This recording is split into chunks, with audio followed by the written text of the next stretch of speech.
حول ولا قوة إلا بالله العلي العظيم. أعوذ بالله من الشيطان الرجيم. بسم الله الرحمن الرحيم. الحمد لله رب العالمين والصلاة والسلام على أشرف الأنبياء والمرسلين وعلى أهل بيته الطيبين الطاهرين. أما بعد فقد قال الله تبارك وتعالى في كتابه الكريم وهو أصدق الصادقين وقوله الحق بالحق. بسم الله الرحمن الرحيم. إنما يريد الله ليذهب عنكم الرجس أهل البيت ويطهركم تطهيرا.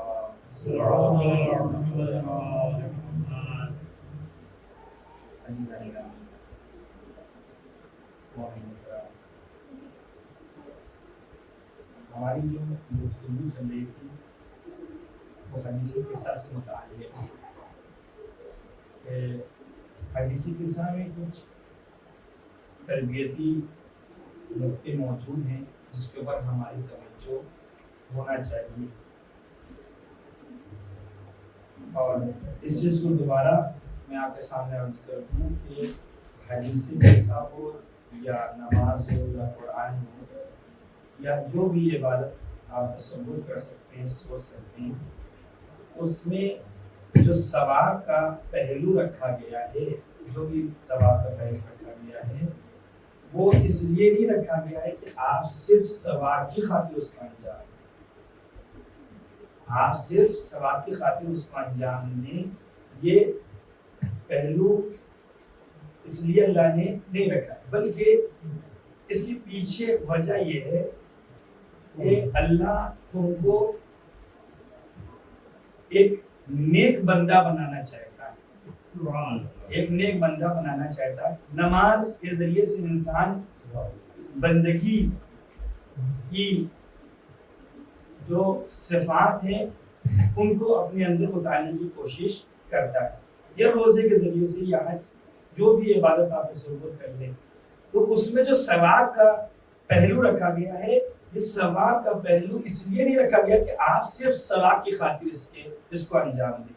نہیں، ثواب کی خاطر آپ کو انجام نہیں دینا ہے. ثواب دینے والا تو پروردگار ہے ہی، اس کے خزانے قدرت میں کسی چیز کی کوئی کمی نہیں ہے. تم اس کی بارگاہ میں آؤ گے تو وہ تمہیں بے انتہا عطا کرنے والا ہے، وہ تمہیں بے انتہا عطا کرنے والا ہے. اس کی تو تمہیں پرواہ نہیں کرنی، تمہیں ان عبادتوں سے کچھ فیض حاصل کرنا ہے، اپنی زندگی کو تبدیل کرنا ہے، اپنی زندگی میں انقلاب پیدا کرنا ہے، اپنے آپ کو بالکل چینج کرنا ہے، جیسا خدا چاہتا ہے ویسا اپنے آپ کو بنانا ہے. یہ ہے اصل مقصد. چاہے وہ نماز ہو، چاہے وہ روزہ ہو، چاہے وہ حدیث قصہ ہو، چاہے وہ قرآن ہو، چاہے وہ کوئی بھی عبادت ہو، ہر عبادت کا ایک اللہ نے مقصد رکھا. جیسے نماز سے مقصد اللہ نے یہ رکھا کہ ان الصلاۃ تنہی عن الفحشاء والمنکر، کہ انسان جب نماز پڑھتا ہے تو اس کے صدقے میں انسان برائیوں سے اپنے آپ کو بچانے لگتا ہے. تو نماز یہ مانع بن جاتی ہے، حائل بن جاتی ہے انسان اور گناہوں کے درمیان. انسان اور گناہوں کے درمیان یہ نماز حائل بن جاتی ہے. اب اگر کوئی انسان بقول نقل صاحب نے بالکل واضح طور پر یہ اعلان مجلس میں بیان کرے تھے، وہ کہتے ہیں کہ یا تو آپ یہ کہیے کہ نماز کا جو اللہ نے مقصد بیان کیا ہے وہ مقصد نماز کے ذریعے سے حاصل ہو رہا ہے، اور اگر کسی جگہ کے اوپر مقصد حاصل نہیں ہو رہا ہے تو آپ سمجھ لیجیے کہ وہاں کے اوپر نماز ہی نہیں ہے. مثال طور پر انسان نماز پڑھ رہا ہو اور ساتھ میں گناہ بھی انجام دے رہا ہو تو اس کا مطلب یہ ہے کہ اس کی نماز اللہ کی بارگاہ میں قبول نہیں ہے. اور اگر انسان نماز پڑھ رہا ہو اور گناہوں سے بچ رہا ہو اس کا مطلب یہ ہے کہ جس مقصد کے لیے اللہ نے اسے بنایا تھا وہ اپنے مقصد میں کام کر رہی ہے. جس چیز کے لیے اس کو بنایا گیا تھا وہ اپنا کام کر رہی ہے. اگر کام نہیں کر رہی ہے تو اس کا مطلب یہ کہ پھر وہاں پر ہمارے اندر کوئی کمی ہے. اس لیے کہ بنانے والے نے تو بالکل صحیح بنایا تھا، بنانے والے نے صحیح بنایا ہے، ہم نے اس کا استعمال صحیح طریقے سے نہیں کیا ہے، تو لہذا اس کی وجہ سے ہم گناہوں سے نہیں بچ پا رہے. تو جو بھی اللہ نے عبادتیں رکھی ہیں اس کے پیچھے مقصد رکھا ہے، اور جو ثواب کا کانسیپٹ ہمارے یہاں پایا جاتا ہے یہ ایسے ہی جیسے مجلسوں کا تبرک، مجلسوں کا تبرک، کہ مجلسوں میں جو تبرک رکھا جاتا ہے یہ تبرک اس لیے نہیں رکھا جاتا کہ ہم صرف تبرک کی خاطر یہاں کے اوپر ہیں اور تبرک لیں اور چلے جائیں، تبرک لیں اور چلے جائیں. صرف اس لیے نہیں رکھا جاتا، بلکہ جو ہم تبرک رکھتے ہیں وہ اس لیے رکھتے ہیں تاکہ لوگ آئیں تو جہاں کے اوپر انہیں مجلسوں اور موعظوں سے فائدہ حاصل ہونے والا ہے وہیں کے اوپر ایک ان کی دل جوئی کرنے کے لیے تبرک رکھ دیا جائے. تو حدیث قصہ کے اندر بہت سارے پوائنٹس ہیں جس کے اوپر ہماری توجہ ہونا چاہیے. ہمارے علماء کرام نے ان پوائنٹس کو جمع کیا ہے کہ جس میں ہماری تربیتی نکات کی طرف اشارہ کیا گیا ہے، یعنی ہمیں کچھ اس سے سیکھ ملی. تو میں نے کل کچھ پوائنٹ آپ کے سامنے نہیں، اس سے پہلے کی مجلس میں بھی اور کل کی مجلس میں بھی کچھ پوائنٹ آپ کے سامنے رکھے تھے.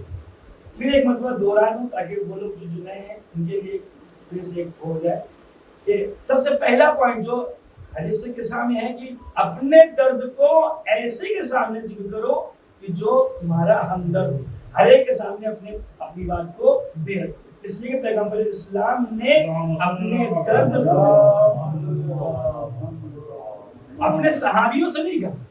حالانکہ صحابیوں میں بھی بہت عظیم عظیم صحابہ تھے، مگر یہ کہ صحابیوں سے اپنی بات نہیں گئی. کہیے تو کس سے کہیے؟ جناب فاطمہ زہرا سلام اللہ علیہ سے. اور یہ بھی ابھی آپ دیکھیں، اگر اسی کے اوپر آپ توجہ دیں تو یہ مطلب کہ آپ ایک انسان سے اپنے درد کو بیان کرتے. آپ نے یہ بھی دیکھا کہ پیغمبر اسلام نے جناب فاطمہ زہرا سلام اللہ علیہ سے فرمایا کہ انی اجدو فی بدنی ضعفا، کہ میں اپنے بدن میں ضعف محسوس کر رہا ہوں. اور صرف جناب فاطمہ زہرا سلام اللہ علیہ سے بتایا اور جناب فاطمہ سلام اللہ علیہ نے اس کا علاج بھی کر دیا. وہ فوراً گئی اور چادر لے کر کے آئی اور آپ کو اڑا دیا ہے.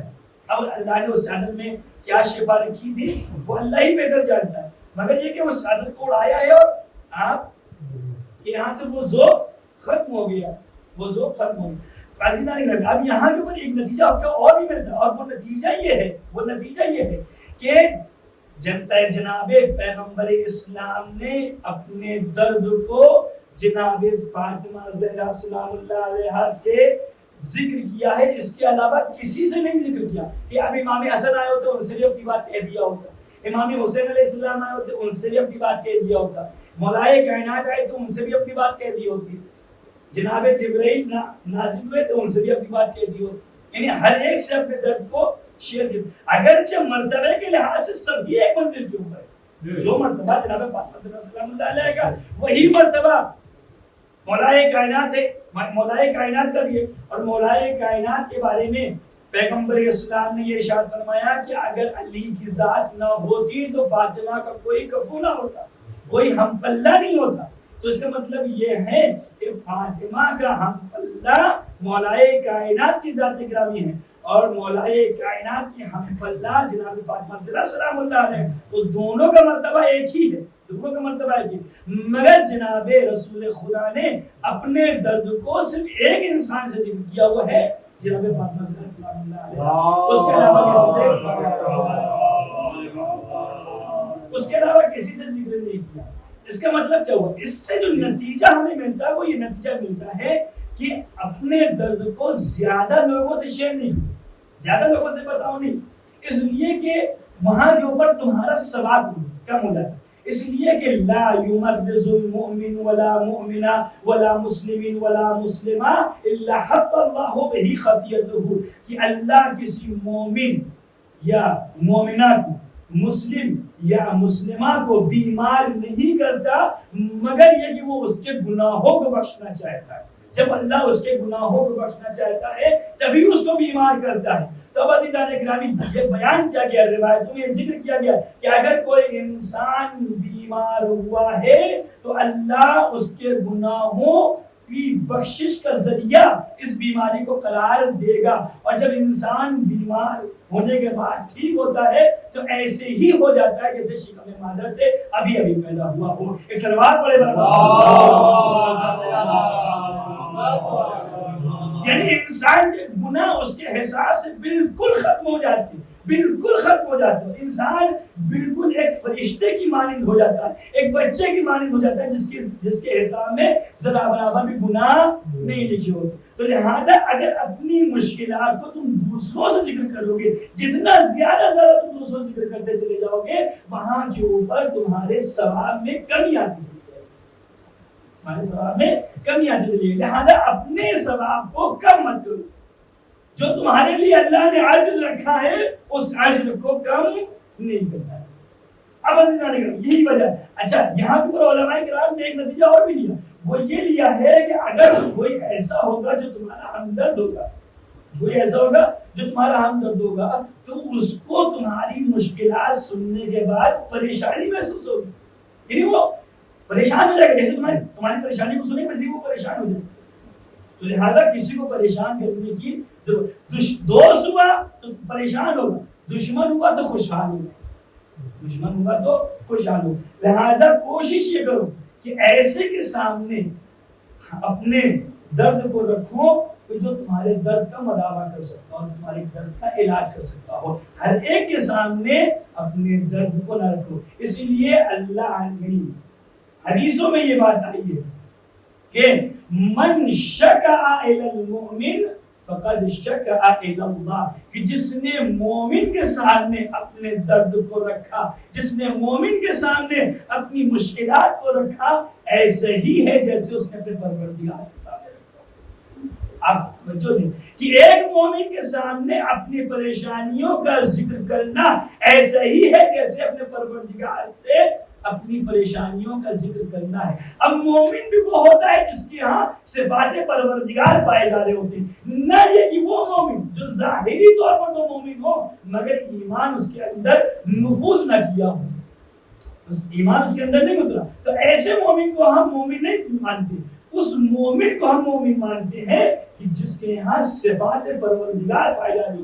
یعنی صفات پروردگار یہ اللہ ستار العیوب ہے, تو جس طریقے سے اللہ ستار العیوب ہے مومن کو بھی ستار العیوب ہونا چاہیے, یعنی آپ کے رازوں کو چھپانے والا ہونا چاہیے, نہ یہ کہ آپ کے رازوں کو عیا کرنے والا. اب اگر کسی جگہ کے اوپر کسی بندے مومن کے رازوں کو فاش کیا جا رہا ہے تو اس کا مطلب جو فاش کر رہا ہے وہ اس بات کو سمجھ لے کہ وہ دائرہ ایمان سے خارج ہو رہا ہے. اس بات بڑے بر اس کے اوپر ہماری توجہ ہے. ذرا سی چیزیں ہمارے ایمان کے لیے خطرناک ثابت ہو سکتی ہیں, ہمارے ایمان کے لیے خطرناک ثابت, ہمیں اس کے اوپر توجہ دینا چاہیے.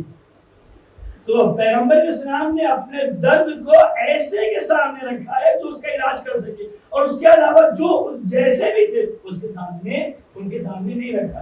امام حسن سے رکھ دیتے, امام حسین سے رکھ دیتے, امام حسین سامنے رکھ دیتے, اور مولائے کائنات کے سامنے رکھ دیتے, جناب جبرائیل کے سامنے رکھ دیتے, کسی کے سامنے رکھ دیتے مگر کسی کے سامنے نہیں رکھا. ایک کے سامنے رکھا, اس نے ایسا علاج کر دیا کہ اب ضرورت ہی نہیں تھی کہ کسی اور کے سامنے بات کو رکھا جائے.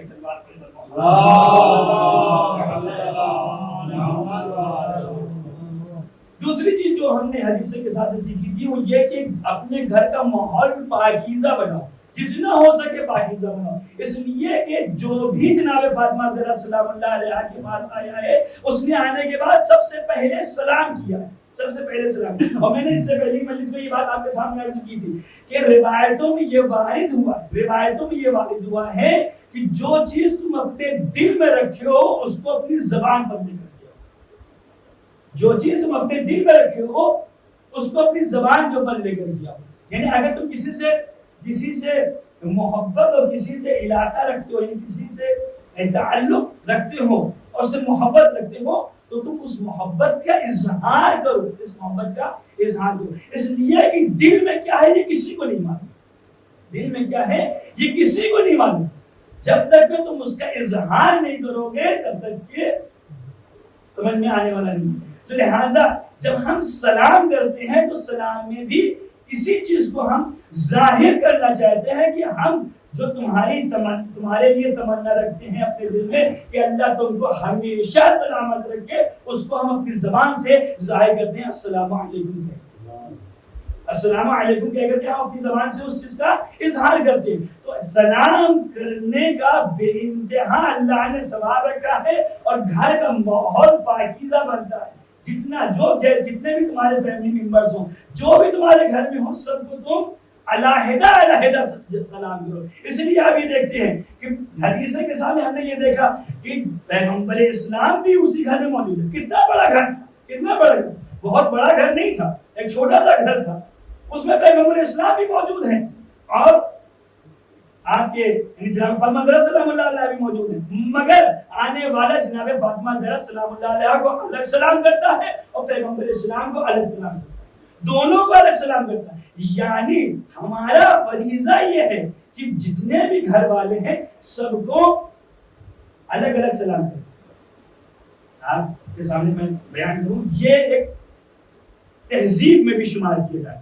تہذیب میں بھی خود رہبر معظم آیت اللہ خامنئی دامت ظلہ العالی کے بارے میں ملتا ہے کہ جب ان سے لوگ ملنے کے لیے آتے, جب بھی لوگ ان سے ملنے کے لیے آتے, تو وہ ایسا نہیں ہے کہ مثلا تو یہ مجمع ہمارے سامنے بیٹھا ہو اور ہم ایک مرتبہ کہ السلام علیکم, ایسے نہیں. وہ ہر ایک کی طرف, یعنی خود اتنی بڑی عظیم شخصیت ہونے کے بعد وہ ہر ایک کی طرف سلام علیکم سلام علیکم سلام علیکم, ہر ایک کی طرف نکاح کر کے وہ سلام کرتے, ہر ایک کی طرف. یعنی ہر آدمی اپنے آپ کو اس منزل میں رکھنے, مطلب ہم کتنے بڑے ہیں کہ ہم کو وہ انسان, ہم پر وہ انسان توجہ دے رہا, ہم کو وہ انسان سلام کر رہا ہے. تو جب آپ ہر ایک کو مد نظر رکھیں گے تو پھر وہاں کے اوپر ہر آدمی کے اندر یہ جذبہ پیدا ہوگا کہ وہ آپ کی طرف توجہ دے, آپ کی طرف توجہ. یہ رہبر معظم کا بہت اچھا طریقہ رہا اور انہوں نے ہمیشہ اس بات کے اوپر توجہ دی. جتنے بھی لوگ وہاں ان سے ملنے کے لیے آئے ہیں سب سے انہوں نے علیحدہ طور کے اوپر سلام کیا, ہر ایک کی علیحدہ طور کے اوپر خیریت پوچھتی.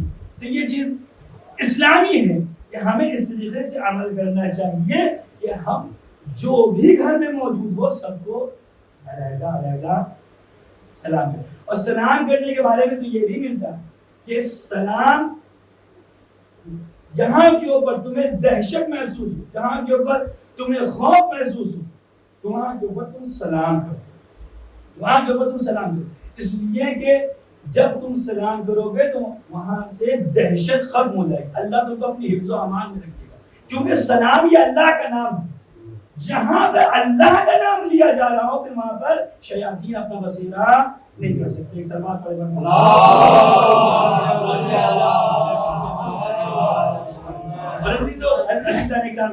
سورہ والناس میں اللہ نے یہ آواز دے دی کہ شیاطین صرف جناتوں میں نہیں ہوتے ہیں بلکہ انسانوں میں بھی ہوتے ہیں. یعنی جو برے لوگ ہوتے ہیں وہ صرف جناتوں میں نہیں ہوتے بلکہ انسانوں میں بھی ہوتے. تو یہاں کے اوپر یہ حکم دیا جا رہا ہے کہ تم سلام کرو تو وہاں سے دہشت ختم ہو جائے گی. تو اب چاہے وہ جناتوں میں سے برے ہوں یا انسانوں میں سے برے ہوں, دونوں اس جگہ سے وہاں سے فرار کریں گے. ایک سلوات پڑھے بس.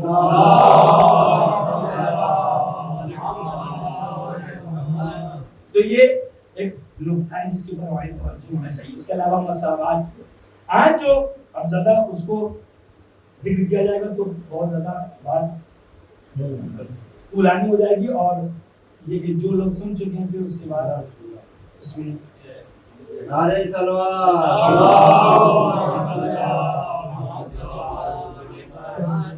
اس کے بعد جو چیز بیان کی گئی ہے وہ ہے مساوات.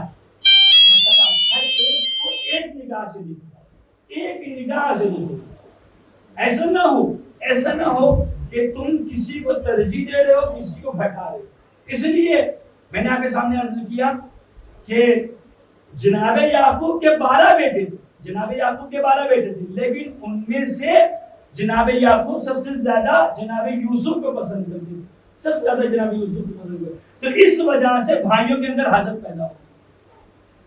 پیدا ہوئی کہ نہیں ہوئی. قرآن نے اس کو اپنے دامن میں جگہ دی اور بیان کیا ہے کہ ان بھائیوں کے اندر حسد پیدا ہوگی. اور پھر جناب یوسف کے ساتھ جو بھی پریشانیاں وجود میں آئیں وہ صرف اسی حسد کی وجہ سے وجود میں آئی. لہذا یہ بھائی یہ چاہتے تھے کہ یوسف کو درمیان سے ہٹا دو تو بات کی توجہ ہماری طرف ہو جائے گی. بات کی توجہ ہماری طرف. اور جب انہوں نے ہٹایا ہے تو حالانکہ وہ اپنے مقصد میں کامیاب نہیں ہوتے. اللہ نے یہ قرآن مجید میں اعلان کر دیا ہے کہ دیکھو ہر ایک کو ایک نگاہ سے دیکھو, ہر ایک کو ایک نگاہ سے دیکھو. اگرچہ محبت وہ چیز ہے کہ جس میں ہمارا کوئی اختیار نہیں ہوتا, ہمارا کوئی اختیار نہیں ہوتا. محبت ایک ایسی چیز ہے جس میں ہمارا کوئی اختیار نہیں ہوتا. کوئی بچہ اگر ہمارے کہنے کے مطابق عمل کر رہا ہو تو اس سے خود بخود ایسا لگاؤ پیدا ہو جاتا ہے کہ وہ ظاہر ہونے لگتا ہے. اور ایک بچہ ہے جو ہماری بات پسند توجہ ہی نہیں دیتا, توجہ نہیں دے رہا, تو وہاں پہ بچہ خود بخود اس سے لگاؤ کم ہو جاتا ہے. یہ وہ چیز ہے کہ جس پر ہمارا اختیار نہیں ہے, مگر اس کے باوجود بھی روایتوں میں یہ ذکر کیا گیا ہے کہ چونکہ وہ تمہارے بیٹے ہیں, تمہارے بچے ہیں, لہٰذا اس بات کا خیال رکھو کہ جب تم تحفہ لے کر کے جاؤ تو دونوں کے لیے ایک جیسا تحفہ لے کر کے جاؤ. اس لیے کہ اگرچہ وہ تمہاری بات ابھی نہیں مان رہا ہے, مگر ابھی تمہارے لیے اس کے دل میں نفرت نہیں ہے, لیکن اگر خدا نہ خاصہ تم نے آ کر کے ترجیح دینا شروع کی کسی ایک کو, تو پھر وہاں کے اوپر کیا ہوگا کہ دوسرے کے دل میں نفرت پیدا ہونے لگے گی, اور یہ نفرت کہاں تک پہنچے کچھ پتہ نہیں ہے. اس بات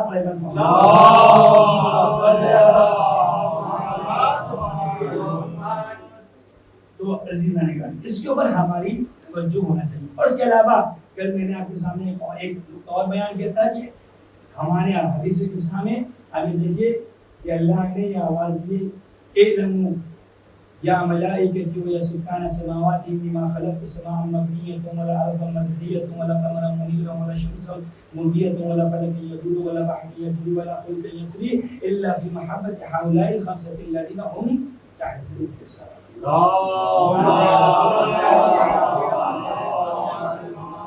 یہ جو زمین اور آسمان میں جتنی بھی چیزیں دیکھ رہے ہو, یہ جتنی بھی چیزیں تم زمین اور آسمان میں دیکھ رہے ہو, یہ ساری کی ساری ان پنجتن کے صدقے میں پیدا کی گئی. جتنی بھی چیزیں کائنات میں تم دیکھ رہے ہو وہ ساری کی ساری پنجتن کے صدقے میں پیدا کی گئی. اچھا اس سے ہمیں کیا نتیجہ ملتا ہے, اس سے ہماری زندگی پر کیا اثر پڑتا ہے؟ پیدا کی گئی ہوگی تو پیدا کی گئی ہوگی, اس سے ہماری زندگی پر کیا اثر پڑتا ہے؟ تو میں نے آپ کے سامنے عرض کیا تھا اس سے ہماری زندگی میں یہ اثر پڑتا ہے. اللہ شاید اس کے ذریعے سے ہمیں یہ سمجھانا چاہتا ہے کہ جو تمہارے ساتھ احسان کرے اس کا بدلہ نیکی سے, اس کا بدلہ نیکی سے دے. تو تمہارے ساتھ احسان کرے اس کے ساتھ بھی تم احسان کرو, احسان کرو. اور عزیزان گرامی عربی زبان میں, عربی گرامر میں آپ احسان کا وہ معنی نہیں لے سکتے جو آپ اپنی اردو زبان میں لیتے ہیں. ہمارے یہاں اردو زبان میں احسان کے معنی یہ ہیں, ہمارے یہاں اردو زبان میں احسان کے معنی ہے یعنی سامنے والا قابل استحقاق نہیں, اس کے اندر استحقاق حق نہیں پایا جاتا تھا, اس کا حق نہیں پایا جاتا تھا, مگر اس کے باوجود بھی ہم نے اس کے ساتھ نیکی کی تو اس کو بولتے ہیں احسان. اس کو بولتے ہیں احسان. کہ اگر آپ سے ہمارا کوئی تعلق نہیں تھا, راستے میں آپ ہمیں ملے, آپ کی گاڑی خراب ہو گئی, ہمیں گاڑی بنانا آتی تھی, ہم نے آپ کی گاڑی کو فوراً صحیح کر دیا, تو اس کو کہیں گے احسان. ٹھیک ہے کہ ہم آپ کو نہیں پہچانتے تھے اور کوئی آپ کا حق میرے گردن پہ نہیں تھا اور ہم نے آپ کے ساتھ نہیں کی, اس کو کہتے ہیں احسان. مگر اگر ہمارا کوئی حق آپ کی گردن پر ہے تو آپ اگر اس کا جواب دے رہے تو اس کو ہماری عربی زبان میں احسان اس معنی میں نہیں کہتے جس معنی میں اردو میں کہا جاتا ہے. اسی لیے والدین کے لیے یہ نہیں کہا گیا کہ والدین کے ساتھ احسان کرو, یعنی والدین کے ساتھ احسان کرنے کا معنی ہرگز یہ نہیں ہے کہ جس طریقے سے ہم دوسروں کے اوپر آ کر کے احسان کرتے ہیں. احسان میں کیا ہوتا ہے, ایک منت بھی ہوتی ہے ساتھ ساتھ, یعنی ہم اپنے آپ کو بلند سمجھنے لگتے ہیں. احسان میں کیا ہوتا ہے, ہم اپنے آپ کو بلند سمجھنے لگتے ہیں, ہم بڑے ہیں وہ چھوٹا ہے, ہم بڑے ہیں وہ چھوٹا ہے, یہ ایک تصور ہوتا ہے. ہمارے اردو زبان میں جب لفظ احسان ہو رہتا ہے تو وہاں کے اوپر یہی تصور ہوتا ہے کہ ہم بڑے ہیں وہ چھوٹا ہے, ہم نے اس کے ساتھ نیکی کی, ہم نے اس کے ساتھ. لیکن والدین کے ساتھ یہ نہیں کہا گیا کہ تم ان کے ساتھ احسان کرو. اردو کے اعتبار سے نہیں کہا گیا کہ تم احسان کرو. بلکہ عربی کے لحاظ سے کہا گیا ہے احسان کو. احسان کے معنی عربی زبان میں نیکی کے ہیں. جس طریقے سے انہوں نے تمہارے ساتھ نیکی کی ہے اسی طریقے سے تم بھی ان کے ساتھ نیکی کرو. اسی لیے کہا گیا کہ وَقُلْ رَبِّ ارْحَمْهُمَا كَمَا رَبَّيَانِي صَغِيرًا, کہ جس طریقے سے انہوں نے بچپنے میں ہماری پرورش کی تھی اے میرے پروردگار اسی طریقے سے تو ان کے اوپر رحم نازل. جیسے یہ ہمارے اوپر بچپنے میں رحم دل تھے, یہ انہوں نے ہمارے اوپر بچپنے میں رحم کیا تھا, اسی طریقے سے تو ان کے اوپر اپنا رحم نازل کر. یہ قرآن مجید کی آیت کریمہ ہے. وَقُلْ رَبِّ ارْحَمْهُمَا کما ربیانی صغیرا, جس طریقے سے انہوں نے بچپنے میں ہمارے ساتھ رحم دلی سے پیش آئے تھے اسی طریقے سے تو بھی ان کے ساتھ رحم دل بن, یعنی ان کے گناہوں کو بخش دے. اسی لیے کہا گیا اگر احسان ہوتا تو ایک شخص آیا پیغمبر اسلام کی خدمت میں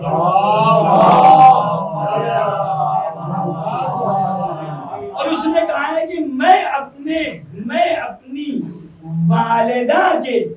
والدہ کے سارے کام انجام دیتا ہوں, حتیٰ کہ اس کو کھانا کھلانا, اس کا کپڑا دھونا, اس کے ساری ضرورتوں کو میں پورا کرتا ہوں. اور جب وہ جب کہیں جانا چاہتی ہوں تو اپنی پیٹھ پر سوار کر کے اس کو لے کے جاتا ہوں. اتنا میں اس کے ساتھ کرتا ہوں. تو کیا میں نے اس کی جو نیکیاں تھی اس کا حق ادا کر دیا؟ تو امام نے یہ پیغمبر نے برجستہ آواز دی, اللہ تم نے اس کا حق ادا ہی نہیں کیا. اور اس کا حق تو چھوڑو, اس نے جو شکم مادر میں ایک آہ کھینچی تھی تم نے ابھی اس کا بھی حق ادا نہیں کیا ہے. اس صلوات پڑھے نہیں, یعنی تم اس کی زحمتوں کا شکریہ ادا نہیں کر سکتے ہو, تم اس کی زحمتوں کا اجر نہیں دے سکتے ہو, تم اس کی زحمتوں کا صلہ نہیں دے سکتے ہو. اور شاید یہی وجہ ہے کہ یہاں کے اوپر امام نے اس بات کو واضح لفظوں میں اعلان کر دیا کہ ماں باپ نے جب تمہارے ساتھ نیکی کی تھی تب ان کے دل میں یہ خواہش تھی کہ تمہارے ساتھ جو نیکی کرنے ہیں تو تم پروان چڑھو, تم آگے بڑھو, تمہارے بازو تمہارے جسم میں قوت پیدا ہو, تمہیں وہ آگے بڑھانا چاہ رہے تھے. لیکن جب تم اپنے والدین کے ساتھ نیکی کرتے ہو تو تمہارے ذہن میں یہ تصور رہتا ہے کہ آج ہے کل ہو سکتا ہے انتقال ہو جائے, پرسوں ہو سکتا ہے انتقال ہو جائے, تو تم ان کی موت کی تمنا کرتے ہو, وہ تمہاری زندگی کی تمنا کرتے ہیں. تو جو زندگی کی تمنا کرے وہ افضل ہوا کرتا ہے, جو موت کی تمنا کرے وہ افضل نہیں ہوتا ہے.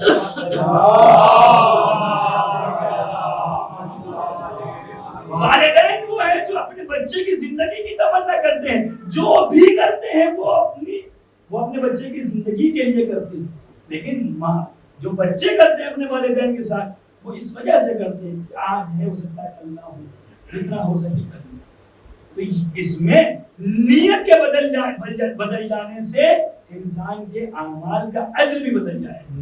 انما الاعمال بالنیات, یہ جو جتنے بھی عمل ہیں وہ ان سب کا تعلق آپ کی نیتوں کے اوپر منحصر ہے, آپ کی نیتوں کے اوپر ہے. یعنی جیسی آپ نیت رکھیں گے ویسے ہی آپ کو اس عمل کا اجر ملے گا. اس کے اوپر ہماری توجہ ہونا چاہیے. تو احسان کے معنی جو ہمارے اردو زبان میں لیے جاتے ہیں وہ لینا مناسب نہیں. ہمیں عربی زبان کے میں جو معنی ہے احسان کے اس کو لینا چاہیے, اسی کو سمجھنا چاہیے. یعنی ہر جزاء الاحسان الا الاحسان, نیکی کا بدلہ سوائے نیکی ہے, اس کے علاوہ کچھ نہیں ہے. یعنی اب اس کا مطلب کیا ہوا کہ یہ جو پروردگار آ کر کے یہ ذکر کر رہا ہے کہ ہم نے زمین اور آسمان, چاند سورج ستارے دریا درخت پہاڑ جو بھی کائنات میں موجود ہے سب ان اہل بیت کے صدقے میں پیدا کیا ہے, تو اس سے ہماری زندگی پر کیا اثر پڑنے والا ہے, اس سے ہماری زندگی میں کیا تبدیلی آنے والی ہے. تو تبدیلی یہی ہے کہ جس طریقے سے تمہارے ساتھ کوئی چھوٹی سی نیکی کر دیتا ہے تو تم بدلے میں بھی نیکی کرنے کی کوشش کرتے ہو, بس اسی طریقے سے اہل بیت نے بھی تمہارے ساتھ نیکی کی ہے, تم بھی ان کے ساتھ نیکی کرتے ہوئے نظر آؤ. اس صلوات پڑھے یعنی اپنے پورے وجود کو اہل بیت کے لیے وقف کر دو, اپنی پوری ذات اور اپنی پوری بساط کو اہل بیت کے لیے وقف کر دوں. تمہاری زندگی میں اہل بیت سے ہٹ کے کچھ ہونا ہی نہیں چاہیے.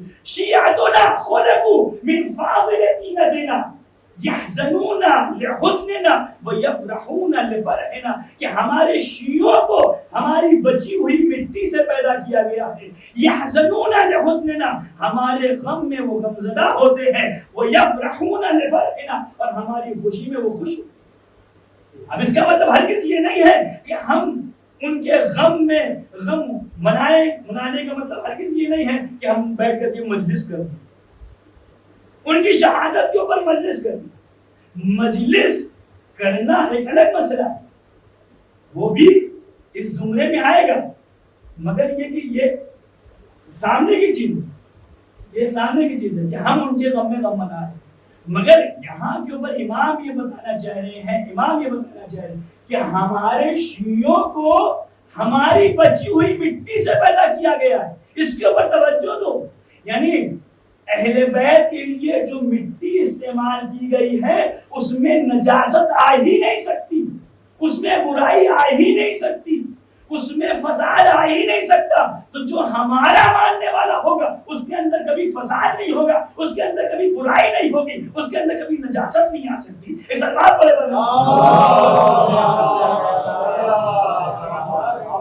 ہمارا ماننے والا ہوگا اس کے اندر کبھی نجاست آئی نہیں. اس کا مطلب یہ ہوا خود یہ تعریف ہو رہی ہے مومن کی, کہ مومن کسے کہتے ہیں, مومن کسے کہتے ہیں, یہ تعریف ہو رہی ہے. ایک شخص احمد ابن حنبل کے پاس آیا. احمد ابن حنبل کے پاس ایک شخص آیا ہے جو کہ وہابیوں کے جو گروہ ہے, انہوں نے احمد ابن حنبل کو اپنا امام مانا.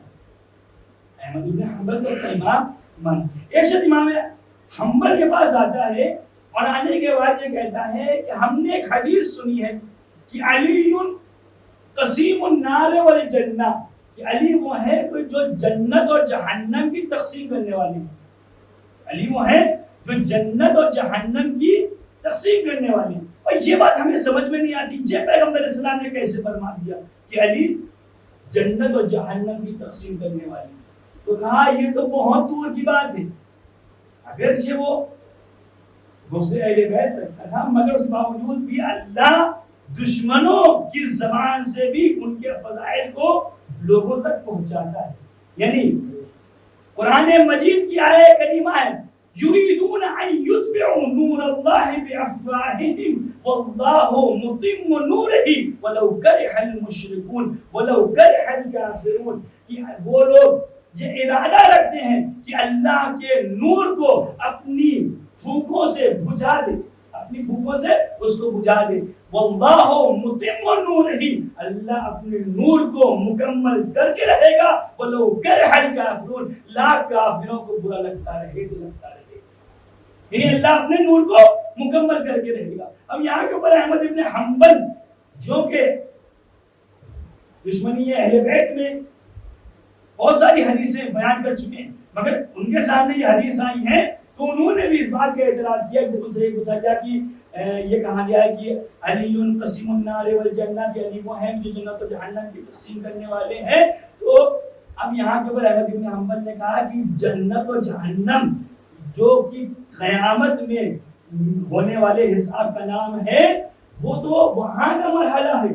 دنیا میں ہی جنت و جہنم کی تقسیم ہو چکی ہے, چونکہ پیغمبر اسلام نے یہ فرمایا ہے یا علی حب کا ایمان و بغض کا کفر و نفاق. تو جو انسان اے علی جو بھی تم سے محبت کرے گا وہ ایمان کی منزل میں ہوگا, جو تم سے نفرت کرے گا وہ نفاق اور کفر کی منزل میں ہوگا. تو اس کا مطلب یہ ہوا کہ احمد ابن حنبل نے اسے نتیجہ لیتے ہوئے کہا کہ اس کا مطلب یہ ہوا کہ جس کے یہاں ایمان پایا جائے گا وہ انسان جنتی ہوگا, اور جس کے یہاں کفر و نفاق پایا جائے گا وہ انسان جہنمی ہوگا. تو دنیا میں ہی طے ہو گیا ہے کہ جو علی کو چاہنے والا ہے وہ جنتی ہے, جو علی سے دشمنی رکھنے والا ہے وہ جہنمی ہے. اس الوار پڑے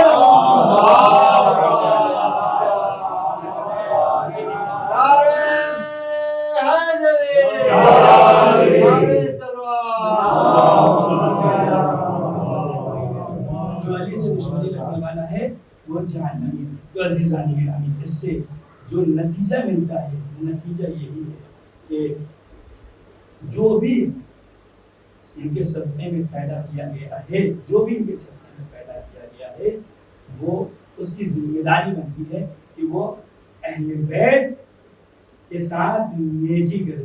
اور نیکی کا بارز نمونہ یہ ہے، یحزنون لحزننا ویفرحون لفرحنا. عام طور کے اوپر لوگ اس طریقے سے بیان کرتے ہیں ہماری خوشی میں خوشی منائے، ہمارے غم میں غم منائے. نہیں عزیزان کرام، اس کا جو دقیق معنی ہے وہ یہ ہے کہ اس کو ہماری خوشی اور ہمارا غم سب اول نمبر پہ، اس کی نگاہ میں ہماری خوشی اور ہمارا غم اول نمبر پہ. ایسا نہ ہو کہ اس کی نگاہ میں ہماری کوئی حیثیت نہ رہے، بلکہ وہ ہماری خوشی کے مطابق عمل کرے اور ہماری وہ چیزیں جو ہمیں تکلیف پہنچاتی ہیں ان سے پرہیز کرے، جو چیزیں ہمیں خوش کرتی ہیں ان سے تعلق برقرار کرے، ان کو انجام. تو اس کے اوپر ہماری توجہ ہونا چاہیے. یعنی احسان کا مطلب ہے اگر ہم ان کے صدقے میں پیدا کیے گئے ہیں تو پھر ہماری ذمہ داری یہ بنتی ہے کہ جیسا ہمارے اہل بیت نے، جیسا ہمارے معصوموں نے ہم سے کہا ہے بس ویسی اپنی زندگی گزارتے چلے جاؤ، تمہاری زندگی خود بخود جنت بنتی چلی جائے گی. اس بات اور اگر تم ان کے کہنے کے مطابق عمل نہیں کر رہے ہو تو تمہاری زندگی خود بخود جہنم کا نمونہ بن جائے گی. یا ایھا الذین قوا انفسکم واہلیکم نارا، اے ایمان لانے والوں اپنے آپ کو اور اپنے گھر والوں کو جہنم کی آگ سے بچاؤ، جہنم کی آگ سے. میں اس بات کی کوشش کروں. بس آخری نقطہ عرض کر کی بات کو ختم کر رہا ہوں کہ آپ یہ دیکھیں کہ حدیث کے ساتھ جو ہمیں نتیجہ ملتا ہے وہ نتیجہ یہ ملتا ہے کہ ہم اس چیز کے اوپر بھی توجہ ہے. حدیث کے سامنے یہ بیان کیا گیا ہے کہ جتنے بھی لوگ آئے سب نے آنے کے بعد اجازت دی. اتعذرونی ان ادخل معکم، کیا مجھے اجازت ہے کہ میں آپ کے ساتھ چادر میں شریک ہو جاؤں؟ کیا مجھے اجازت ہے کہ میں بابا یعنی نانا رسول اللہ کے پاس چلا جاؤں؟ ماں سے پہلے اجازت دی جاتی ہے، پیغمبر اسلام سے اجازت دی جاتی ہے. تو یہاں کے اوپر یہ اجازت لینے کا کیا مسئلہ ہے؟ بیٹے ہیں، یعنی قرآن کی نگاہ سے امام حسن اور امام حسین پیغمبر اسلام کے بیٹے ہیں، اور بیٹوں کو کیا اجازت لینا، بیٹوں کو کیا اجازت لینا. اور پھر مولائے کائنات بھی نفس رسول ہیں، مولائے کائنات بھی نفس رسول ہیں. قرآن کی نگاہ سے انفسنا کی منزل میں یعنی جان رسول ہیں، نفس رسول ہیں، مگر اس کے باوجود بھی آپ جا کر کے اجازت لے رہے ہیں. اس کے باوجود بھی یعنی آپ یعنی اس کو اس طریقے سے سمجھیں کہ ہم کہ مولائے کائنات پیغمبر اسلام سے کتنا کلوز ہے، اتنا کلوز ہے کہ ہر جگہ ان کے ساتھ، ہر جگہ ان کے ساتھ، مگر اس کے باوجود بھی اس منزل پر آ کر کے وہ اجازت لے رہے ہیں. تو یہ کیوں لیا جا رہا ہے؟ یہ پیغام دیا جا رہا ہے کہ جب دو مومن آپس میں بات کر رہے ہو تو وہاں پر بغیر اجازت کے مت جاؤ. بیان کیا گیا ہے، روایتوں میں بیان کیا گیا ہے کہ جب بھی دو مومن آپس میں کھڑے ہو کر کے بات کر رہے ہو تو وہاں کے اوپر بغیر اجازت کے دخالت نہ کرو، بغیر اجازت کے داخل نہ ہو، بغیر اجازت کے ان کے پاس نہ جاؤ. یہ کیوں کہا جا رہا ہے؟ اس لیے کہا جا رہا ہے چونکہ اللہ آپ کو مہذب بنانا چاہتا ہے، اللہ آپ کے اندر آداب اسلامی پیدا کرنا چاہتا ہے. آداب اسلامی یہ ہے کہ انسان اس بات کی اجازت دے. اب ہمارے یہاں عام طور کے اوپر خدا نہ خاصا اگر اس طریقے کا پہلو پایا جاتا ہو کہ باتیں ہو رہی ہوں تیسرا آدمی اس میں داخل ہو سکتا ہے کہ کوئی پرائیویٹ بات کر رہے ہو، کوئی ایسی بات کر رہے ہو جو تیسرے انسان کے سامنے نہیں رہ سکتی. اب وہ انسان اپنے درد کو بیان کر رہا ہے سامنے والے سے، اپنے درد کو بیان کر، آپ جا کر کے بیٹھ گئے تو کیا وہ چھپانا چاہے، وہ اپنے درد کو اس نے چھپا لی. بات آئی، جو بات وہ بیان کر رہا تھا وہ بات ختم ہو جائے گی، جو بات وہ کہنا چاہ رہا تھا وہ ختم ہو جائے گی. لہٰذا کوشش یہ کرو جب تک کہ وہ اجازت نہ دے تو تم داخل نہ ہو، اگرچہ کتنا ہی تمہارا کلوز کیوں نہ ہو، تمہارا کتنا ہی نزدیکی کیوں نہ ہو، مگر اس بات کا خیال رکھو کہ جب تک کہ وہ اجازت نہ دے تب تک کہ تم اس کے قریب نہ ہو. اسی لیے یہ بھی کہا گیا ہے, بس یہ آخری بات, اسی لیے یہ بھی کہا گیا ہے کہ والدین, حتیٰ کہ والدین جو کہ بچوں سے بالکل نزدیک ہوتے ہیں, مگر اس کے باوجود بچوں کو یہ حکم دیا جاتا ہے کہ جب بھی تمہارے والدین ایک ساتھ بیٹھے ہوں تو وہاں کے اوپر بغیر اجازت کے داخل نہ ہو. یعنی پہلے اجازت لے لو پھر اس کے بعد داخل ہو. حدیث کے ساتھ سے ہمیں بہت سارے نقطے ملتے ہیں. یعنی اب اس کا مطلب یہ ہوا کہ ہم جو بھی دعا پڑھیں, ہم جو بھی عبادت انجام دیں, ان عبادتوں کے پیچھے جو مقصد چھپا ہوا ہے اس مقصد کو جاننے کی کوشش کریں, تبھی ان عبادتوں کا اثر ہماری زندگی کے اوپر ہوگا. ورنہ آپ عبادت کرتے چلے جائیں گے اور اس کا کوئی اثر آپ کی زندگی میں نظر نہیں آئے گا. اور اسی لیے اگر آپ تاریخ اسلام اٹھا کر کے دیکھیں تو ہمیشہ عابد اور عالم کا تقابل کیا گیا ہے. ہمیشہ کہ ایک عابد وہ تھا کہ جس کے یہاں معرفت نہیں تھی, اور ایک عالم وہ تھا جس کے یہاں معرفت تھی. عابد کا مرتبہ حتیٰ کہ روایتوں میں یہ بھی ذکر کیا گیا کہ عابد کے 100 سجدے عالم کا 1 سجدہ برابر ہے. عالم کا, اور یہاں کے اوپر عالم پورا نہیں جس کے پاس سجدوں پر امامہ, وہ عالم نہیں, بلکہ جس کے پاس بھی علم پایا جاتا ہو, معرفت پائی جاتی ہو, وہ انسان عالم کہلاتا ہے. عربی زبان میں وہ مخصوص ہو گیا, مگر جس کے یہاں بھی علم پایا جاتا ہے وہ کیا ہوتا ہے, عالم ہوتا ہے. تو عالم کا 1 سجدہ اور عابد کے 1000 سجدے یا 100 سجدوں کے برابر اس کا 1 سجدہ ہوا کرتا ہے. تو یہ عالم اور عابد کا تقابل کیوں کیا جاتا ہے؟ اسی لیے کیا جاتا ہے چونکہ عابد جو عبادت کرتا ہے وہ بغیر سمجھے ہوئے کرتا ہے, عالم جو عبادت کرتا ہے وہ سمجھ کر کے کرتا ہے. تو جب سمجھ کر کے عبادت کرو گے تو اس کا تمہاری زندگی پر اثر ہوگا, انقلاب آئے گا. اور جب جس نے بھی عبادت کو سمجھ کے انجام دیا ہے, آپ آج دیکھیں کہ پوری دنیا میں اسی کا چرچا ہے, پوری دنیا میں اسی کا لہرا رہا ہے. اس سلوات والے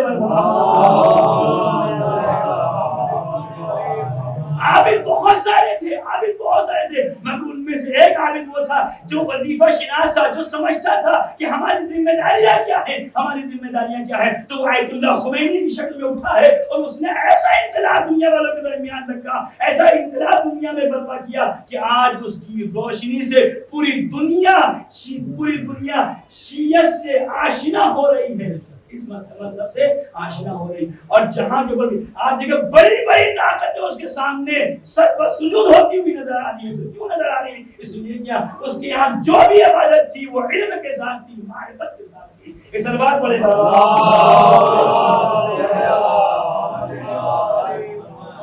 جب تک کہ تمہارے یہاں عبادت معرفت کے ساتھ نہیں ہوگی, اس عبادت کا کوئی فائدہ نہیں.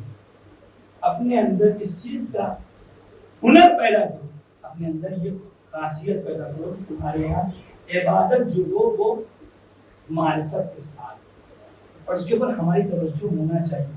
اور اسی لیے کہا گیا ہے کہ اطلبوا العلم من المہد الی اللحد, علم حاصل کرو محض سے, گہوارے سے لے کر کے لحد تک علم حاصل کرو. طلب العلم فریضۃ علی کل مسلم و مسلمہ, علم حاصل کرنا ہر مسلمان مرد اور ہر مسلمان عورت کا فریضہ ہے. لہٰذا علم کے اوپر ہماری توجہ ہونا چاہیے, خاص طور کے اوپر علم دین کے اوپر ہماری توجہ ہونا چاہیے. اور اگر ہم نے اس طریقے سے اپنی زندگی کو بنایا کہ ہم علم دین کے اوپر توجہ دیں تو خود بخود ہماری زندگی بے تصویر ہوتی چلی گئی. اس سے کربلا کے میدان میں جو واقعہ رونما ہوا ہے, اس واقعے میں بھی آپ دیکھیں کہ امام نے ہر ایک کو اپنی مدد و نصرت کے لیے نہیں بلایا, ہر ایک کو اپنی مدد و نصرت کے لیے نہیں بلایا, بلکہ جس کو بلایا ہے وہ ہے فقیہ, وہ ہے فقیہ, اپنے وقت کا فقیہ ہے, سمجھدار ہے, علم والا ہے, معرفت والا ہے, اس کو بلایا. وہ آیا ہے, اس نے نصرت کی. کربلا میں 72 لوگ تھے امام حسین علیہ السلام کو ملا کر, 72 لوگ, لیکن یہ 72 لوگ اس طریقے سے ایک مقصد ہو کر کے قدم اٹھاتے ہیں کہ آج پوری دنیا اور رہتی دنیا تک یہ ان کا نام زندہ رہ گیا. اور عزیزان گرامی یہاں کے بعد علماء کرام یہ لکھتے ہیں کہ نہ اس زمانے میں میڈیا کا دور تھا، نہ اس زمانے میں کوئی ایسا انسان تھا کہ جو اندر کے صحیح واقعات کو لوگوں کے سامنے رکھ سکے، کچھ نہیں تھا، بالکل ایک میدان جہاں کے اوپر چاروں طرف دشمن ہے اور اس میں یہ باہر ہے، جو من چاہے تھا وہ کرتے۔ مگر اللہ نے یہ وعدہ کیا ہے اذکرنی فاذکرکم، تم میرا ذکر کرو گے ہم تمہارا ذکر کریں گے، تم اپنی محدود طاقتوں سے ہمارا ذکر کرو گے ہم اپنی لامحدود طاقتوں سے تمہارا ذکر کریں گے، تم کہیں کے اوپر بھی ہمارا ذکر کرو، ہم جہاں پر ہوں گے جہاں تک ہو سکے گا اس ذکر کو پہنچائیں گے۔ اور جناب ابراہیم نے یہی تو وجہ ہے کہ جب اس دشت میں آواز دی ہے کہ آؤ حج کرنے کے لیے آؤ، کہ یہ آواز وہ تھی جو کوئی سننے والا نہیں تھا، مگر آج ہر انسان تک اس آواز کو پہنچایا گیا ہے اور ہر حاجی کے اوپر یہ ضروری قرار دیا گیا ہے، یہ واجب قرار دیا گیا ہے کہ وہاں پر جا کر کے تلبیہ کہے، یعنی لبیک لبیک کی آواز بلند کرے، یعنی وہ آواز جو جناب ابراہیم نے اس دشت میں اٹھائی تھی، اس آواز کو اللہ نے ضائع نہیں جانے دیا، اس کو بیکار نہیں جانے دیا۔ تو تم اپنی جانب سے کوشش کرتے رہو، اللہ تمہارے کام کا، اللہ تمہارے عمل کا بہترین اجر دینے والا ہے، تمہیں اپنی طرف سے بس کوشش کرنا ہے۔ اور عزیزان گرامی ہم نے کربلا میں تو یہی دیکھا ہے کہ کربلا میں 72 لوگوں نے جو اپنی قربانی پیش کی ہے، تو اللہ نے اس قربانی کو ہمیں رہتی دنیا تک کے زندہ رکھا ہے اور رہتی دنیا تک تو چھوڑے۔ عزیزان گرامی جب روز محشر سجے گا تو وہاں کے اوپر آیت اللہ شبیری زنجانی یہ لکھتے ہیں کہ قرآن مجید میں یہ آیت کریمہ ہے کہ جب وہاں کے روز محشر ہوگا اور تو اہل جہنم کو جہنم کی طرف کھینچ کر کے لے جایا جائے گا، اہل جہنم کو جہنم کی طرف کھینچ کر کے لے جایا جائے گا، اور وہیں کے اوپر یہ بھی لکھا ہے کہ اہل جنت کو جنت کی طرف کھینچ کر کے لے جایا جائے گا۔ تو یہاں پہ آیت اللہ شبیری زنجانی لکھتے ہیں کہ مجھے یہ بات سمجھ میں نہیں آئی ہے کہ اہل جہنم کو کھینچ کر لے جایا جائے گا، وہ تو سمجھ میں آتا ہے کہ بھائی ہر انسان سزا پانے سے ڈرتا ہے، ہر انسان مشکلات میں جانے سے ڈرتا ہے، لہذا وہاں پہ اسے کھینچ کر لے جایا جائے گا، مگر جس کو انعام ملنے والا ہو، جس کو اس کی جزاؤں کا صلہ ملنے والا ہو، جس کو اس کے عمل کی جزا ملنے والی ہو، پھر وہ تو انسان دوڑتا ہوا جاتا ہے، پھر اس کو کھینچ کے کیوں لے جایا جائے گا؟ تو وہاں پر آیت اللہ شبیری زنجانی لکھتے ہیں کہ روایتوں سے جو بات ہمیں سمجھ میں آتی ہے وہ یہ ہے کہ چونکہ وہاں کے اوپر امام حسین علیہ السلام آ جائیں گے، وہ امام حسین جس کو انسان نے اپنی پوری زندگی سنا، جس کو انسان نے اپنی پورے وجود میں اتارا، کہ جب وہاں کے اوپر امام حسین آ جائیں گے تو وہاں پر انسان کی نگاہ میں جنت ریچ ہوگی اور امام حسین علیہ السلام ہی ان لوگوں کے لیے جنت ہوں گے۔ اور ہم نے یہ تو واقعہ بات کا ہے، یہ قیامت کا مرحلہ ہے، ہم نے تو کربلا کے میدان میں بھی یہ منظر دیکھا ہے کہ جب شب عاشور امام نے چراغ کو کھل کر دیا ہے اور آواز جاؤ میں تمہیں جنت کی ضمانت دیتا ہوں، جس کو جانا ہے چلا جائے، جو جانا چاہتا ہے چلا جائے، اگر کسی کو خوف ہے کسی بات کا ہم تو ہمارے اہل حرم کو لے کر کے چلا جائے، ہم اس کو نہیں ہوتا، ہم جنت کی ضمانت دیتے۔ مگر ہم نے یہی دیکھا کہ جن کے یہاں حسین کی معرفت پائی جا رہی تھی ان کی نگاہ میں جنت کی کوئی اہمیت نہیں تھی، انہوں نے آواز دیا اگر ہم کو 70 مرتبہ بھی مارا جائے اور 70 مرتبہ زندہ کیا جائے تب بھی ہم آپ کی نصرت اور مدد سے پیچھے ہٹنے والے نہیں ہیں۔ تو عزیزان گرامی ہم نے کربلا کے میدان میں اسی چیز کو دیکھا ہے کہ کربلا کے میدان میں صبح عاشور سے لے کر کے عصر عاشور تک کے لوگوں نے قربانیاں پیش کرنا شروع کی ہے۔ حبیب ابن مزاحم نے قربانی پیش کی ہے، مسلم نے اوسجا نے قربانی پیش کی ہے، اسی طریقے سے جناب علی اکبر نے قربانی پیش کی ہے، جناب علی اصغر نے قربانی پیش کی ہے۔ اور عزیزو اسی طریقے سے یہ بیان کیا جاتا ہے کہ امام حسین علیہ السلام بھی قربانی پیش کرنے کے لیے آئے ہیں۔ اور کل کی مجلس میں میں نے آپ کے سامنے عرض کیا کہ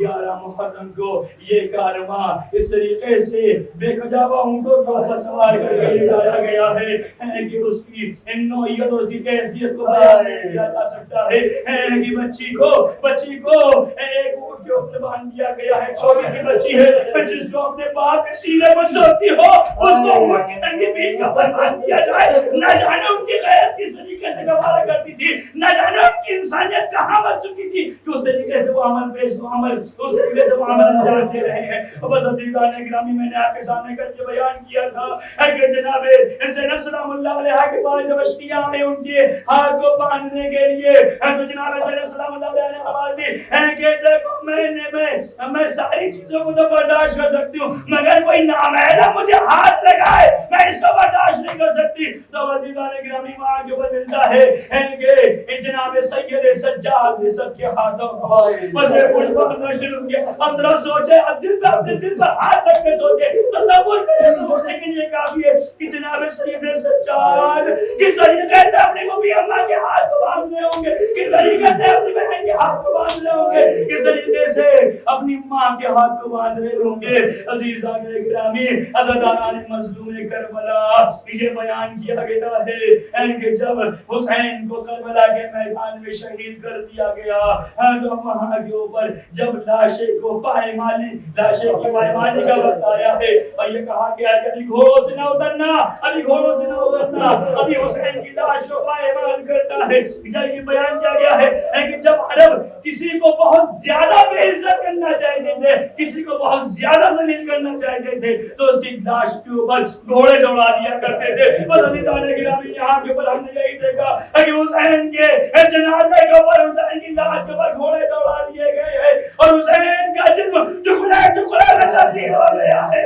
حسین کا جسم ٹکڑے ٹکڑے میں تبدیل ہو گیا ہے. اس آخری جملہ ذکر رہا ہوں کہ وہاں جو جب یہ واقعہ پیش آیا ہے تو جناب زینب کے پاس آئی آواز دی, اے زینب میں نے سنا ہے کہ یہاں کے اوپر کوئی شیر رہتا ہے, یہاں میں کوئی شیر رہتا ہے, لہذا اس کو مدد کے لیے بلا لو, اس کو مدد کے لیے بلا لو, وہ آ جائے گا تو شاید ہی لوگ بھاگ جائے, لوگ ڈر جائے. مگر عزیزان گرامی, جناب فضا جب اس کو بلانے کے لیے گئی ہے اور جب تک کہ وہ آیا ہے تب تک کہ لاشا پائمال ہو چکا تھا. اب یہاں کے اوپر بیان کیا جاتا ہے کہ وہ شیر ہاتھ ہو گیا ہے مگر اب امام کے پاس ہی وہ رہ رہا ہے.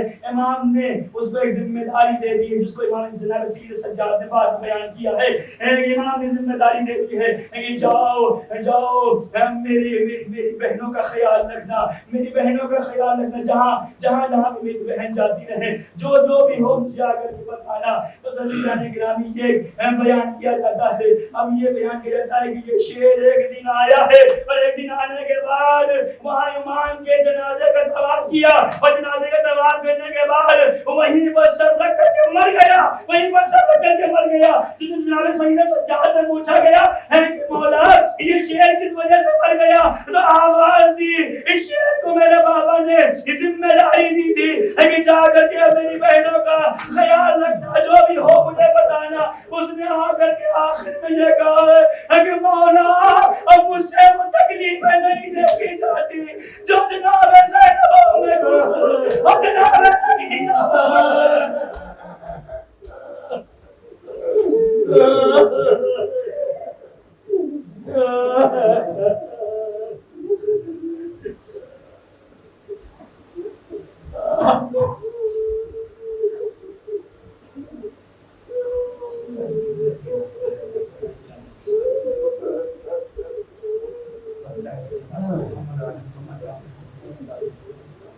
ہمیں جو پریشانی آ رہی ہے, ہمیں جو اختیارات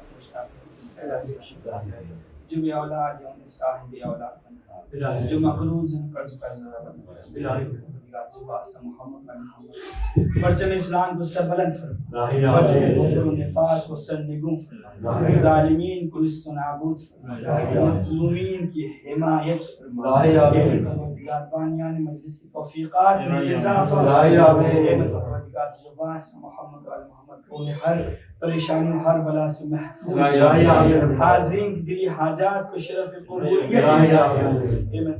جو بیمار کربلا کے صدقے میں انہیں شفائے ہمارے امام زمان علیہ السلام عجیب ہم سب کو کہ آواز ربنا تقبل